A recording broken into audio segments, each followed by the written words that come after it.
After years of watching people in silence, I've learned something simple but powerful. Those who speak the least often understand the most. They sit quietly while the world fills with noise. But their silence isn't absence, it's awareness. They're not shy, they're observant. They're not cold, they're protecting something sacred, their peace, their energy, their understanding of how the world moves. Silence isn't empty.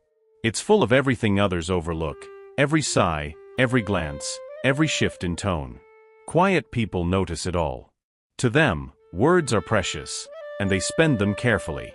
If you've ever been called too quiet, remember this: your silence isn't a flaw, it's a kind of wisdom. People who talk less aren't thinking less, they're often thinking more.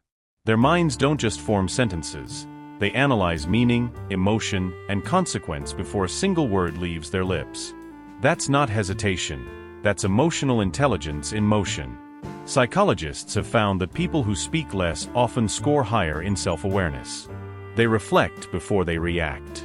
It's not that they don't feel deeply, they feel so deeply that words sometimes fail them. But society rewards volume. Loud confidence, bold opinions, endless conversation. The quiet ones know better. They understand that noise doesn't equal truth, and that real power lies in presence, not projection.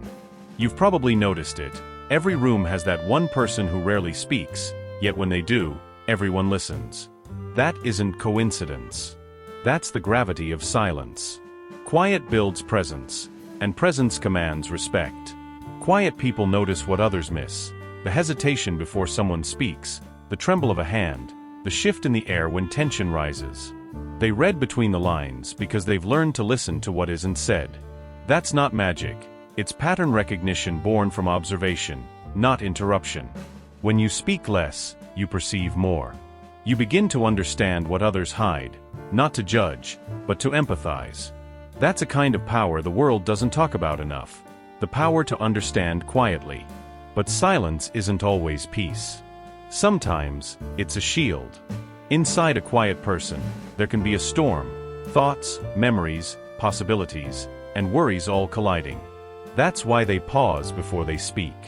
They're searching for harmony before sound. Introversion, psychologists say, isn't shyness. It's energy management.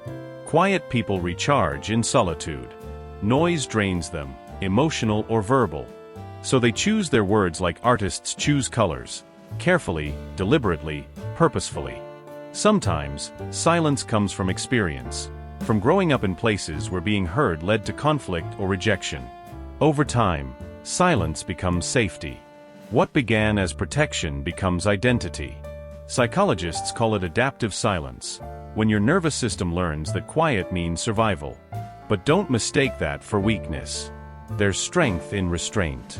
Because when others react, the quiet pause. They process.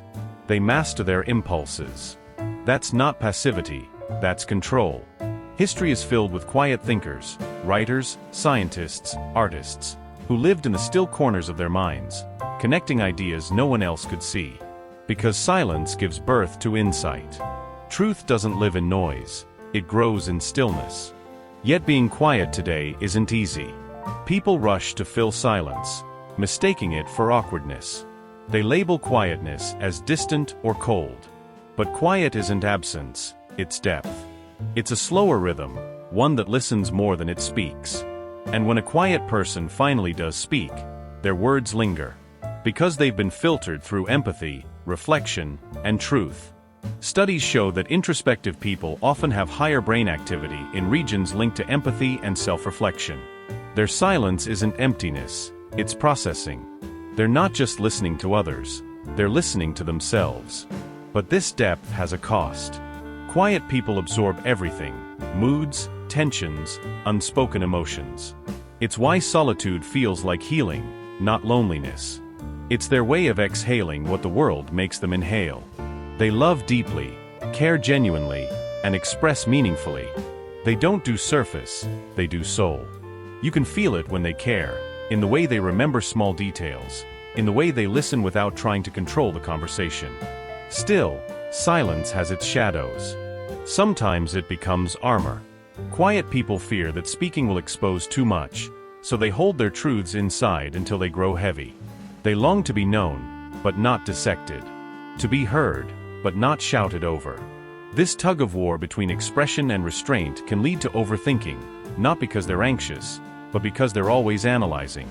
They feel too much and say too little. Yet within that space, between what's felt and what's spoken, wisdom grows.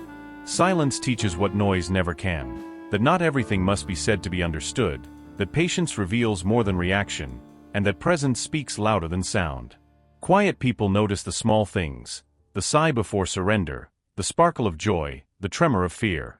They see life as a mosaic of emotions, not just moments. That's what makes them grounding forces in a chaotic world. They bring calm where others noise, reflection where others bring reaction. And they remind us that confidence doesn't have to shout. Sometimes it just breathes. So the next time you meet someone who doesn't talk much, don't assume they have nothing to say.